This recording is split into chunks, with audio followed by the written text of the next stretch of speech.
Welcome to another episode of Roll or Die. Today's guest is another request from our listeners. So as we said previously, if you have any requests for potential guests, please do hit us up because we will do our best to get these people on. She is a purple belt in Brazilian Jiu-Jitsu, but she is probably more known for her wrestling. So while we are predominantly a Jiu-Jitsu podcast, we are a grappling podcast. So we bring to you all styles. And she's New Zealand's first female wrestling Olympian. She's been to the Olympics, been to the Commonwealth Games, won a couple of bronze there. She's the ADCC 22 trials bronze medalist. She's done a heap of wrestling, and we're really looking forward to getting to know Tayla Ford. Thanks for joining us, Tayla. Thank you. It's awesome to meet you, Taylor. My first question is, so you grew up in New Zealand. How was wrestling? How did you find wrestling? Where did you come across that? My dad actually made me do it, and I hated it. I didn't know what I was supposed to be doing or the point of it. Eventually, I got there after many years of him yelling at me. And I remember the first match I ever won. I must have been under 12, under 13, because I was wrestling a boy. So I got to beat my first boy and beat him and get my points because I think Dad convinced us with paying us $1 every point that we got. So I still haven't been paid, but okay. But yeah, it was Dad. So Dad initially got me into it for self-defense. We moved from a place called Nelson to Christchurch, and my brother went with Dad for the first time, and that actually 2000 was when I started. They found out that women's wrestling was going to be in the Olympics, and so my dad took me to their second class, and here I am today. Wow, that's amazing. So I grew up in South Auckland, and I remember as a teenager, like very early, maybe, I don't know, 11, 12, 13, a mate of mine took me to a wrestling practice. And I'm just sitting there and I'm like, I'll never do that. I'll never do that. But it was literally also like the only time I ever saw wrestling. So it's pretty cool that your dad got you into it. Where did he come across it? Like it's kind of pretty obscure. It's actually quite funny because a lot of the parents that we get bringing their kids in, they did wrestling when they were younger. So Dad took us to wrestling because he did it when he was at school. So then when he saw it at one of the gyms that was close to home, he pretty much signed up to that straight away. And yeah. So is it a big scene? Because I don't sort of feel like the wrestling scene is huge, here in Australia. So what was it like in New Zealand, both back then and now? So it was very quiet. It's getting a lot bigger now, very steady because it's such a minority sport. I mean, it's not the easiest to do in the terms of finding it as well. In the South Island, there are less gyms than there are in the North Island, from memory. I don't go there often. But I think in the way of youth numbers, it's climbing as a lot of the seniors. So, for example, if I was to wrestle on the New Zealand team, I'd be the oldest. And the longest wrestling wrestler. So we're sort of obviously fading off now, and the younger generation are coming up. It's getting there. Australia's definitely getting a lot bigger. For example, we've got nationals this weekend in Sydney. Last year's nationals maybe was 180 competitors, and then this year it's already trumped that. It's about 400. So definitely improved. Wow. That's awesome. So just to let our listeners know, sorry, Brent, you are actually living in Australia now. So you've moved over from New Zealand, and you're based in Adelaide? Yeah, so I've been living here for 8 years in Adelaide. Yeah. Just to jump back real quick to your dad, did he go to, was he sort of a private boys' school? Like, was he at Nelson Boys High or something like that? And then they had wrestling classes and that? Do you know? I think so. He definitely went to a private school. I'm not sure which one in particular, but I think that's where he learned wrestling. Yeah. Yeah. I mean, look, I don't even know if Nelson Boys High is a private school. I'm full of shit. But that's But I know that there was a boys' highs at school. Yeah, boarding. Um, He went to boarding school, so yeah. yeah, that's what I was wondering. Like maybe it's a private or it's a boarding school sort of thing because well, the school I went to, there was a lot of wrestling, but it was definitely not organised. Organised. Yeah, it was a lot bigger because we have, I think in total maybe 5 or 6 Olympians in wrestling, and a lot of them were in like the 70s. So yeah, I think at that time it was a lot bigger. Their competition status was a lot higher and stuff like that. But also qualification stages were a little bit easier. So you mentioned too about your brother and then wrestling boys. So did you two wrestle each other much in like your childhood and stuff, or? Yeah, so I grew up wrestling dad and my brother. The coach I had at the time, he's Ukrainian. He was no, yeah, he is Ukrainian, still alive. So we had him for 12 years, and we kept actually getting kicked out of gyms because he has a bad temper, is socially awkward. So we kept getting kicked out of gyms.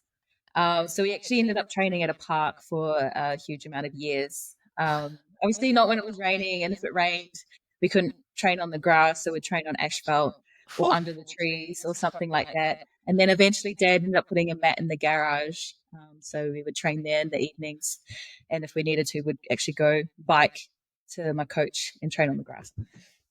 Wow, that's hardcore. Yeah, that's crazy, man. And then the age difference between you and your brother. So he's actually my cousin, but we grew up together since we were 6 months, so he's 3 months older. Yeah, It yeah, sweet. sounds weird if Okay. I say my brother's 3 months older. And And so, I just want to jump forward. Sorry, Kim. I just yeah, want to. I've got this question. I really need to ask it. Sorry, mate. yeah. Did you ever consider going into pro wrestling? No, I'm very bad at acting. People ask me, I know I'm very bad at acting. I'm too blunt, and I have no filter, so Yeah, it would be very fun. that's good. I had to ask. No, well, I just wanted to ask you what it was like as a girl, like growing up doing that sort of wrestling with boys. Like, how did you just sort of get over it pretty quick, or was it a bit awkward, or? Well, it was the first thing I did, so I didn't know any better. Um, I mean, even now, like if I was still training up until I got pregnant, probably my last competition was in March. I was still training with guys. So it's something I've always done. It's probably something I won't ever be able to stop doing, even if I branch back into it. Unfortunately, because there's not many females who have the muscle maturity and the competition level that I have to train with men in order to upkeep it. Yeah, you touched on your pregnancy. Can you share anything with us about that? How's that been for you? Like, you competed, you said to us before we press record that you're due in October. Yeah. So you were still training a little bit through it at the beginning, or how was that? Yes, I've competed twice since being pregnant. The first time I didn't know. Second time I did know. um, but it was to the point where I was able to compete and still feel like I'm fine. Mhm. I trust my body a lot. Even now, I still do weights. They're quite heavy weights. I will start tapering back eventually, but I stay off the mats um, only to drill and to show technique. I won't do any, obviously, live stuff. I think just due to comfortability of everybody, because I don't think that they'd feel comfortable with the pregnant female and, risking hurting me or something like that. Yeah. So yeah, I just do what I can, but I'm still coaching a lot as well. So I'll be heading off to Japan to coach a couple girls Mhm. straight after the nationals. Great. So you've felt pretty good through your pregnancy. It's been good so far, like not unwell or struggled in any That's way. terrible. This is the worst thing in the world. Um, I mean, I like the baby bump and I like the baby kicks and everything. And I like being able to eat whatever I want because weight cutting sucks. Yep. But it's just the symptoms. It's like my back hurts, my knee hurts. I go to bed feeling good, but I wake up feeling terrible. I have to use pillows now, or else I pull a muscle. It's so sucky. And I spend all day thinking about my next meal, but I have to Yep. visualize eating it to see if I'll feel good eating it. Yeah. It takes a long time. I So love it. understands. Yeah. Yeah, I'm all about food. Yeah. Me too. I mean, I'm doing a weight cut now, so I'm on the opposite end of that. But yeah, I hear you. I know what you mean. I don't envy you. Oh. That's why I forgot to press record last episode. So because of the brain not Hungry working. brain. Yeah. Yeah. Yeah. So Taylor, you're talking about you're going overseas to coach some girls in Japan, which would be an amazing experience, I'm sure. What about your first sort of competitions in wrestling? How did that look? Was it South Island stuff? Was it New Zealand stuff? And then where did you first go overseas for it? So I was born in Nelson, which is in the South Island. So when I started wrestling, it was in Christchurch. So I was 7. So we would do lots of South Island tournaments, like so. It'd be called South Island or Otago champs and stuff like that. So regions. And I'd always be wrestling this one boy who would always beat me up for like years, and I hated it. That's also probably another reason why I hated it so much, because I just couldn't win. I didn't understand why I wasn't winning. So yeah, I wrestled this boy until I hit puberty, and then it separated to females only. So it was very small. I did have the competition with one girl in particular for a lot of years, but when she turned 18, she quit. So then I didn't really have many people that would enter. I was like any youth was very competitive, and I just wanted to compete all the time. It didn't matter who it was. I made the Youth Olympic Games when I was 17. It was my goal to make it, but I accidentally made it by entering the right weight class. Initially, I was going to enter like 62 kilos, but then I was like, oh, I'm only 100 grams over 60. I'll go to 60. And if I didn't enter 60, I would have missed out because 60 was the qualifying weight, whereas 62 wasn't. So I was lucky in that sense.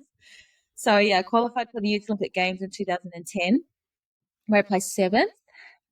So I went over there to train for a long while, and actually, I think that was my second international competition. My first was Continentals in Oceania, and that was held in Samoa, where I won that one to qualify for Youth Olympic Games. And then as a junior, I won senior and junior the years that followed until I was a full senior, and I just kept winning. And yeah, Whereabouts were they? Where were the games? Were they in London? Singapore. Singapore. Okay. Yeah. So the first ever Youth Olympic Games. Yeah, in 2010. When did you realize you were good?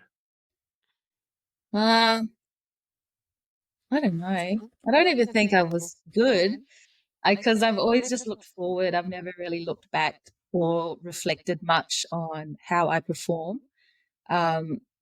I don't really have the brain capacity to. All right. I'll ask you a better question. When were you just beating the girls over and over? Probably when I turned 15.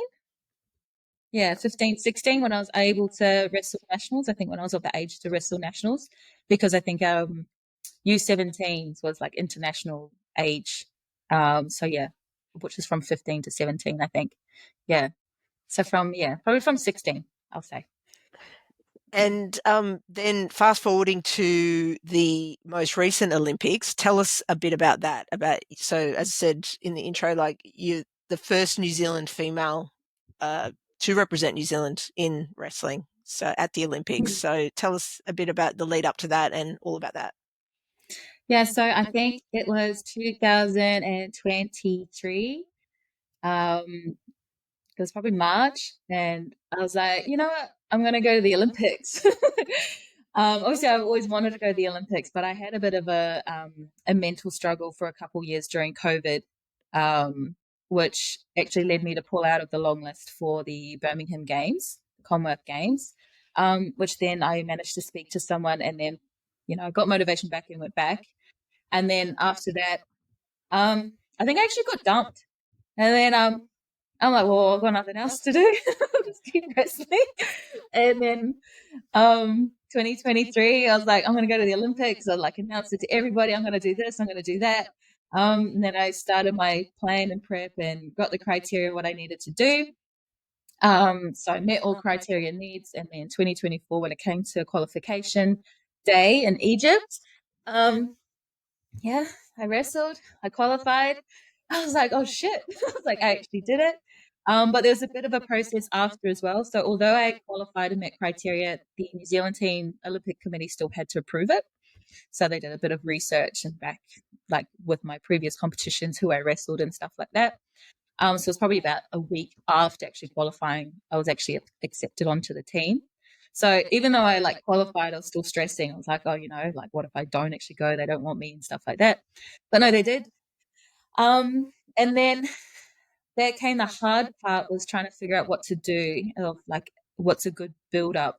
New Zealand didn't have a template, and I don't think they do still, of what to do to prepare for the Olympics. So we kind of went in blind, and I sort of made my own plan. It wasn't really my forte at the time. It is now, making plans. So we made a fair few mistakes in the sense of it was online coaching. So any mistakes I did in training, like they'd be made. So I'd send them the videos and then they'd be like, oh, this needs to be fixed, this needs to be fixed. I was like, okay, and then do it and then send more videos. Oh, this needs to be done. So that wasn't a really acceptable way to be coached, I don't think.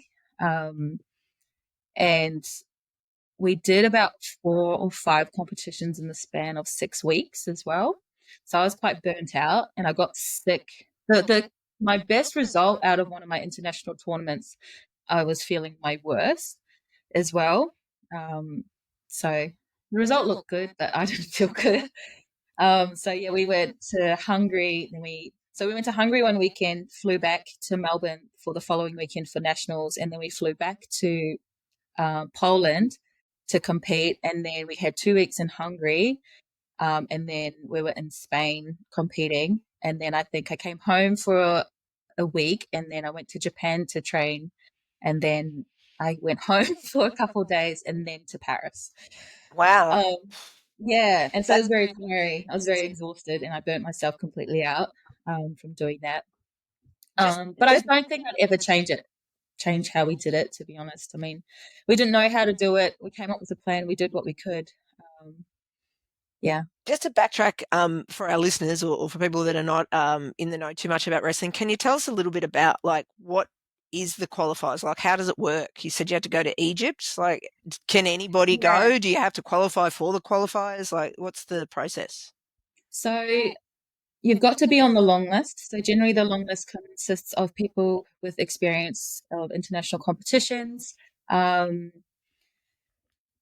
I think if you're wrestling for 2 years with bad results, you might not get considered. But if you wrestle for 2 years with like pretty good results, then you'll be considered for the long list. So there's obviously room to like pick and choose. And my criteria for New Zealand was we had to do 3 international competitions, 2 outside of Oceania. So I did that, and I did more. I did lots of camps and a few more international competitions. I'm not sure of Australia's criteria. It changes every Commonwealth and Olympic cycle, depending on what they want and what the previous results were from the last games. But yeah, so that was my criteria, and I had to obviously wrestle in the Africa Oceania Olympic qualifier to qualify, and you had to place top 2 in your weight class as well. Okay. So the qualifiers, did you win that, or were you first or second? So if I won my pool, and then it ends there. So the winners of each pool. So we don't wrestle off, we just won. So I did win as well as the other girl. Yeah. And then I think my big sort of question just at the moment, right, is who funds this? Because I don't think New Zealand wrestling is like, hey, we're chipping like $50,000 for you to chase your dream. Like, where does all that sort of money coming from? Like, if you've got to do 2, away from Oceania competitions, that you're going to Europe or something. So, is this you fundraising, working your ass off to make sure that you can get there? Yeah, so I had 3, 4 jobs at the time working, as well as on top of training. So I'd try to fit in 2 trainings a day, as well as work between 2 to 3 jobs a day. I got a lot of support from Miles Simpson from M16. So he helped me with a lot of my funding, which was super, super appreciative. And I don't think I would have been able to go to any of these qualifiers and criteria tournaments without him. New Zealand Wrestling did fund me $12,000 as well. Obviously, all the money I ever had made all went to wrestling. So I think it cost me for the 2 years of trying to qualify as well as competing at the Paris Olympics was about $30,000. Yeah. Crazy. Yeah. Yeah. People, Yeah, right on. people don't see that side of it, do they? I guess, like when they're No. watching the Olympics, they don't realize the sacrifices and the effort that kind of goes on behind the scenes. Yeah. No, everyone thinks that I just train all day. Well, I don't know. It'd be nice. Don't you live a great life, Tyler? Just that Taylor on the mats, you know, was just hanging out, like it's beautiful. Not Yeah. tiring, not tiring. Yeah. So all of that plus all that international travel and stuff like that's just I'm just exhausted just listening to it. Yeah, no wonder you kind of felt a little bit burnt out. I thought when you Yeah, said competitions, they were just local competitions, but yeah, that's wild. yeah. Yeah, There's a lot of travel as well. I think I spent like a whole week traveling in the air out of that whole like Yeah. time I yeah, traveled. Yeah. yeah. We're so far away, yeah, in Australia from everywhere else. It's yeah, Yeah. that's We're like 2 days away. yeah, Yeah. yeah, that's it. Like imagine that, Kim, right? Like so Kim and I and the magnificent audio engineer that we have, Theo, are flying over to World Masters in Vegas this year, right? To do jiu-jitsu. Imagine if we had to do 3 or 4 overseas competitions just to get entry into it. Wow. Like it's a crazy thought. Yeah, no, and it's just Yeah. always been that way with wrestling, Taylor. Like, Yeah, so we're very much a qualification sport. So it doesn't really matter who you're wrestling. You kind of have to win. Because I noticed with some tournaments, people get to like pick and choose. Like, oh, I don't think I'll win against this person. I won't enter. Which I got a lot when I started jujitsu. People would enter, and then when I entered, a lot of them would pull out. So yeah, that kind of sucked because I transitioned to jujitsu to cross train because I had no females in wrestling, just boys, but females wrestle or move different to men, and I needed to start getting used to that. So I worked for a couple years. yeah. So tell us about that. Was that here in Australia? That by the time you came to Australia, that you started jiu-jitsu, or was that back in New Yeah, Zealand? 2019, I think I started. Mm-hmm. I just decided to enter competition. I didn't really know what I was doing. I haven't learned A anything. jiu-jitsu competition without training jiu-jitsu first. So I did a little bit of sambo when I was younger with my wrestling coach. So I learned like one submission from him, which you might have seen was just that scarf hold armbar. And I just like carried that on through. I was like, oh, I don't know anything else. So I did that. Yeah. So, and then eventually I figured it out, how to move and not get triangled a lot. But yeah, it was fun. I really enjoyed it. And so, That's and awesome. now you're at M16 with the guys there. I think we've had a couple of them already on the podcast before. That's primarily a no-gi gym, yeah? I don't think Yeah. they train any gi. No, I've never seen them in gi. Yeah. I think they would look weird if they were. Wearing pajamas. Yeah. With the Olympics, if we can go back to that, because sometimes these things fascinate me, right? So how far into the Olympics is your competition? And then when does your competition finish? And then how does the Olympic Village look after the competition for you? Um, so we are the second week of the competition. We last about 6 days. So we generally would do our prelims, quarterfinals, and semi-finals one day. And then, so we'd weigh in and do all of those comps and matches that day. And then you'd weigh in again the next day and you'd do your finals. Yeah. Yeah, so you have to wait. Like if you make it to the final, you still have to wait the next day for the final. Yeah. And actually, there was an upset. There was one girl that bet a Japanese girl that had never lost in a competition before, international competition, and she bet her. And then she had to weigh in again the next day, but missed weight by 100 grams and Oh. got disqualified and dropped to the bottom of the of her weight class. Ugh. Yeah. Ah. Yeah, Yeah. she would have won. I feel like she would have won the Olympics, but yeah, so that was really upsetting. So that's Yeah. tough, yeah. Because I mean, I know just in general in a normal competition, like I prefer to be on early so that I can like get it done, all that waiting around. So how is it in the Olympic Village waiting till like the second week to compete? Like, and then also, it just all those nerves and all of that. How was that? Over the years, I've worked with my nerves to sort of recognize what they are instead of letting them affect me so badly that I like, pee all the time and stuff like that, kind of accept them. Um, so I arrived there probably 4 to 5 days before I competed, because I didn't really want to do that, wait around in Mm. the village. So yeah, I arrived 4 to 5 days early. Before I competed. I wasn't too nervous because I sort of set myself different things to worry about. For example, I had 3 kilos to lose, so I was just spending that time cutting weight while I was in the village. The village was huge, so we had our training center inside the village. It was behind the food hall, and it was probably about a 5 minute walk. And I got so spoiled where I'm like, I don't want to walk there. I was like, it's too far. I like will get bikes or something, and they have these little like golf carts that they'll drive around, which you like need to like go around the whole village. So yeah, I got a little bit spoiled when I was like, didn't want to walk to training. Did you meet your coach there? So you were sort of doing online coaching. So did you have your coach there when you walked out to compete? Yes, so he came with me to, where did I go again? Hungary, Melbourne, Poland, Spain, and Hungary. But he didn't come with me for my last prep to Japan. And then I ended up meeting him in Paris.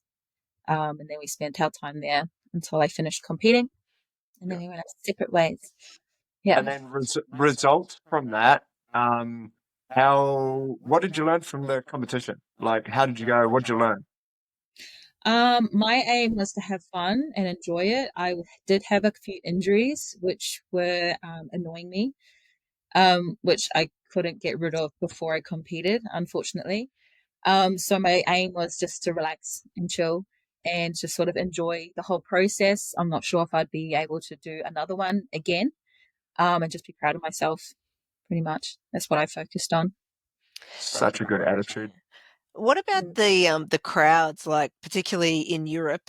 I guess the Olympics is another matter, but just in general, like competition, wrestling competition, how I guess knowledgeable are the crowds, and how is wrestling kind of received in some of those other countries versus here in Australia or in New Zealand? Like, do you feel like the crowd are a bit more knowledgeable, a bit more accepting of it, and things like that, or? I think they're knowledgeable because they speak a different language and they yell things. So I assume that they know what they're talking about. But it's a lot bigger over there. So Mm, depending on which part of Europe you'd yeah. go to or Asia you'd go to. So I've been to 4 world tournaments and like it's always been like full. The stadium's always been like totally like full. Lots of people yelling. So when I was going out onto the mat for Paris, I was wrestling a French girl. We didn't really put that into our plan, but it was so loud. So we came out from underneath the stands, and it was really loud underneath the stands. Like we had to be yelled at, like right next to our ear, in order to hear what was going on and to follow direction. And then it got worse as you went out. So I just gaslit it, and I was like, "Yeah, you're cheering for me." um, and I didn't realize that the French girl was, I don't know, she's like grimacing. She's like had this. I thought she was smiling, so I was like, "I'll smile too." um, so yeah, so I just enjoyed it. I had fun. Yeah. Awesome. That's classic. Did you walk at the opening ceremony and the closing ceremony? No, I when I was in Glasgow for 2014 Commonwealth Games, I did opening and closing, and I think for the Gold Coast Com Games, I think I did both as well. Yeah, that put me off so bad. The the wait is too long. So like it looks like an hour or however long it is on TV, but if you like triple or quadruple that, that's how long an athlete spends waiting to get picked up, going to the venue, waiting to get on the boat, for example, doing the boat thing, waiting for everybody to get off the boat, and then waiting around till everyone boards the bus, then going home. And if you're competing, you won't get back till about midnight, and then you got to compete the next day. So that's not something I wanted to do. Yeah. And we kind of had strict regulations behind. As soon as we finished competing, we had to be out by a certain amount of days of the village to rotate with the different sports. So I ended up leaving the day after I competed to go on holiday. That kind of sucks. I'd want to be like milking that penalty, staying at the village as long as I can, I reckon. Yeah, I think it's just that gets to that point, gets a little bit expensive because my partner came. And so he was staying outside the village. And for him, if he had to do extra days, it'd be so expensive, especially being in Paris at the time. And Olympic time. Yeah. Was there anyone there, like, were there any Olympians walking around that you saw at the village who were like, oh my God, it's X person? I saw who I knew that were my friends in wrestling. So I wouldn't have recognized other sports, whereas like obviously other sports would. But I did see one of the American gymnastics girls outside of the village, just outside. She's so little. She's tiny. She came up to like, I'm like 5'4". She came up to like my elbow. I can't believe it. Like that looks so much bigger on TV. I couldn't, I got to start hanging out with some. Yeah, it was really cool to see. So that was like one person, because like I love watching the gymnastics when it comes to the Olympics and the men's gymnastics as well. But yeah, I got to start hanging out with some more gymnasts too, so I can feel bigger as well. I'm always the smallest person.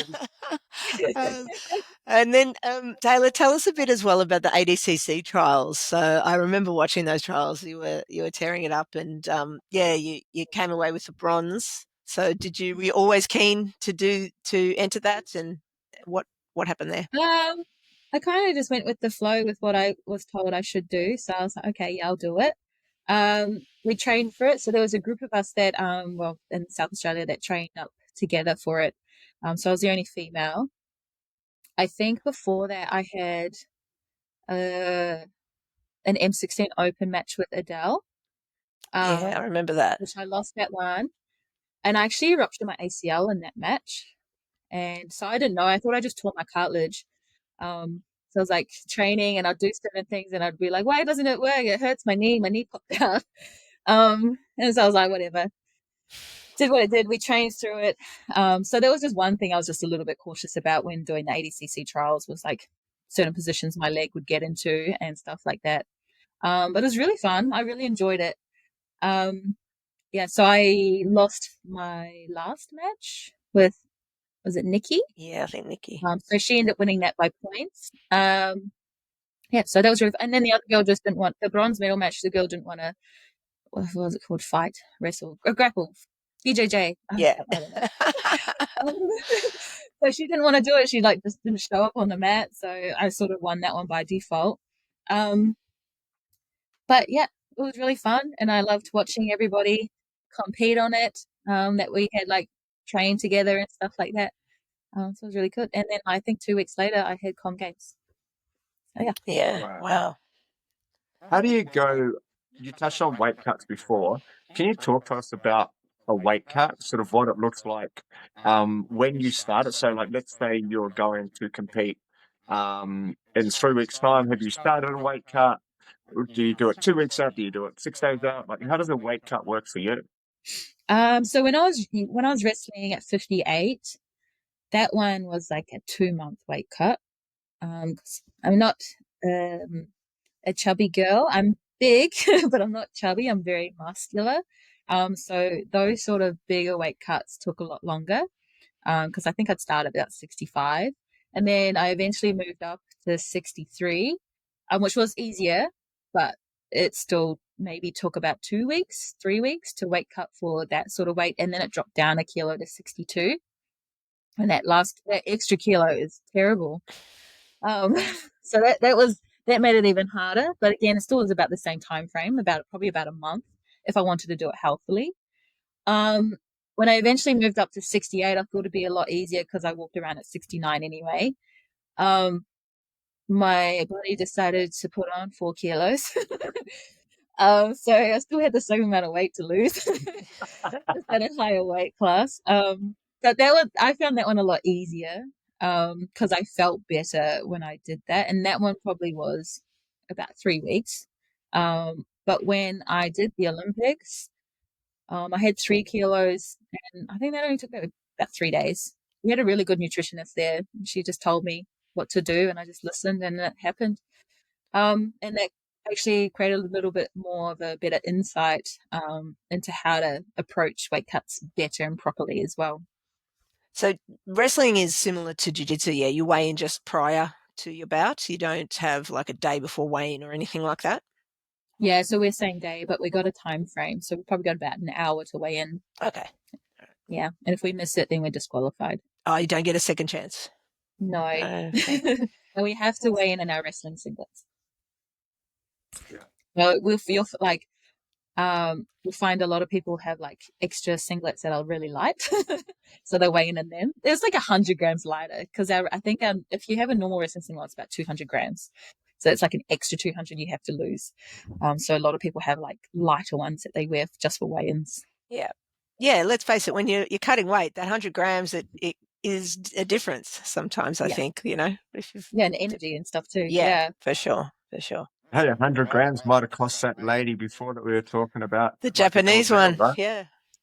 Yeah, look, in saying that, she's made 3 Olympics and has ended up in hospital 3 times from the Olympics. So I think there's something to say about her team and her nutritionist team. Yeah. So what does that weight cut look like for you? So obviously calorie restrictions or calorie deficit, whatever. And are you also doing things like sauna? Are you doing baths? Like, is there anything like that that you kind of have to do or need to do? I love heat, but I try to avoid heat. So I try to make sure my weight is at a point where I don't have to use heat, because then I'll die and it'll make it worse. Um, but I sort of just restricted food and water intake. But with the last cut that I did, I was told to just eat carbs, like half a fist size of carbs every time I'm hungry, just for energy. And I did that, and then weight just fell off. And then eating while saunaing while weight cutting made it so much easier. I lost so much more weight that way compared to just not eating as well. My body was still burning. Yeah. So I really enjoyed the sauna in that sense. And I actually recovered while saunaing as I was weight cutting because I was eating. So that was a big eye opener in the way of properly weight cutting as well. So Yeah, I work with a nutritionist and she says the same. She's like, "You're not eating enough." I'm like, "I'm trying to cut weight. Of course I'm not eating enough." And she's like, "You need to eat more to lose weight." I'm like, "This doesn't make sense." But it's true. Yeah. So weight cutting is a pretty common practice then in wrestling, yeah? Like even from a young age, would you say a kid's doing it? Like was it something that you did when you were coming up through the ranks or Well, not I really? can't remember when I was younger, but we definitely have a lot of kids with parents who get a little bit paranoid about their weight. Mm, So they'll start like limiting their food. mm, Um, but I think the parents that I have and the kids that I have that I coach trust me enough to sort of listen. So, for example, we've had our boys, they wrestled in mid-May, and they're probably about a couple kilos under the weight class they entered. Not because they were cutting weight, just that they just weren't eating enough to put on weight. So one of my main aims was to put on weight, because you'd rather be at the top end of your weight class instead of at the bottom. So they all put on about a couple kilos since then. And because this is our taper week, we had our last conditioning session on Monday. So now we're cutting out protein and just working with carbs and stuff like that. And I think they all feel pretty good. And that's from just sort of trusting someone to guide them, and the parents as well, instead of them trying to figure it out for themselves. We haven't actually had that problem from the parents since, of them worrying about the kid being too heavy or anything like that too. Yeah, I feel like it's a slippery slope, yeah, especially, you know, for adolescents, in terms of like the weight cut and stuff like that, psychologically. Mm. How Yeah, do you? especially with nerves and they're constantly going to the toilet all the time. That becomes a problem on competition day. So my main focus now that I've transitioned to coaching is to create a good mindset, and to build their confidence in competing, and not to worry about the result either, because, if you don't wrestle, you won't result. Yep.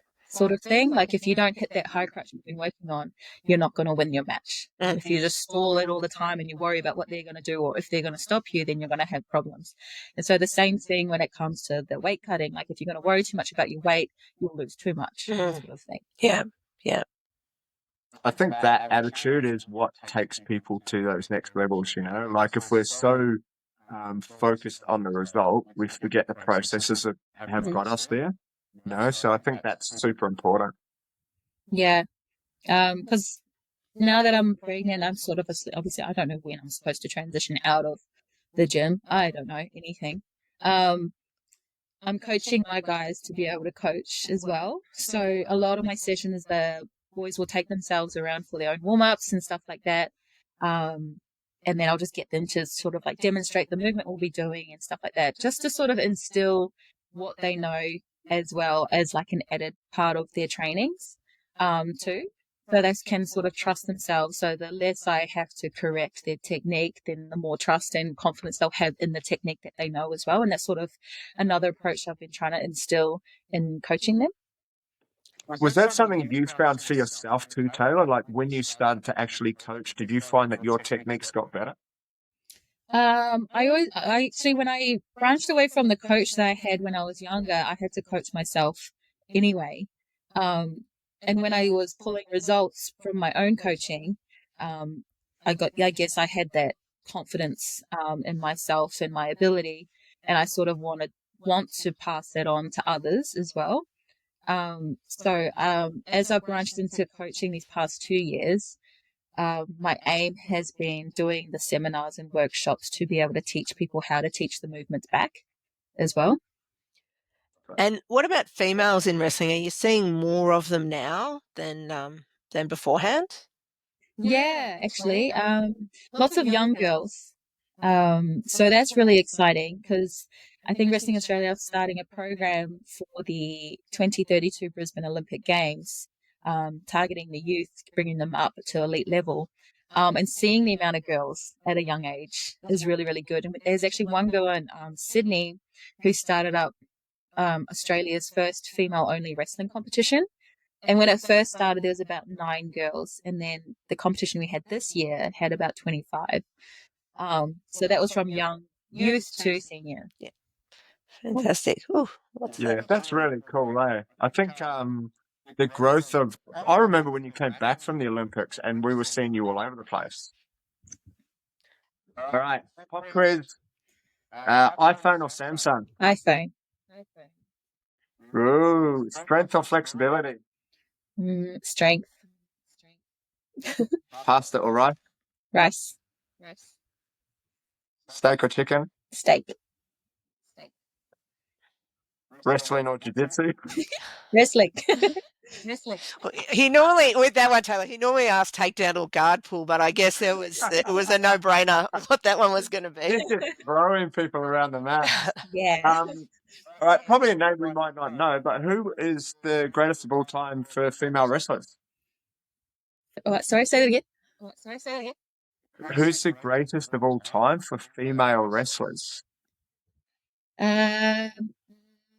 Is this a serious question? I would say Yui Sasaki. There you go. Awesome. We can check that out, right? All right. I've got 2 more. These define you as a person, Taylor. One of them will define you as a girl from New Zealand. I'll give you that one first. Can you drive a manual car? I know how to, but I don't. As long as you know how to, that's a yes. Yeah. That's good. You pass. Yeah. All right, and then the last one, which now might define you as an Australian. Do you wear Crocs? No. Yes. You're a Kiwi girl. I love you. Perfect. Awesome. Thank you so much, Tayla, once again for giving up your time. all the very best of luck with your coaching, with what's coming up in the coming months, and with your impending parenthood. Good luck with the rest of your pregnancy and having a little bubba running around the mats very soon. So, yeah, thank you once again. We'll have this out in a couple of weeks. If you could share it with your audience, that would be really great for us to help grow not just our jiu-jitsu, but grappling in general and the wrestling audience as well. We would love to have some more people. So as I said at the beginning, if you have any potential guests, any listeners out there that you're looking at to get on the show, please do hit us up. So as Tayla has done very graciously joining us today. Thank you for having me. You're welcome. Thanks, Much Tayla. fun. That's awesome. And remember, everybody, like, rate, share the episode. This has been fantastic. It's not every day that we get to speak to an Olympian, so I, for one, feel very, very lucky, Taylor. Appreciate it, and reiterate what Kim said. All the best for everything that's coming for you. We will see you all on the next episode of Roll or Die, guys. Peace out.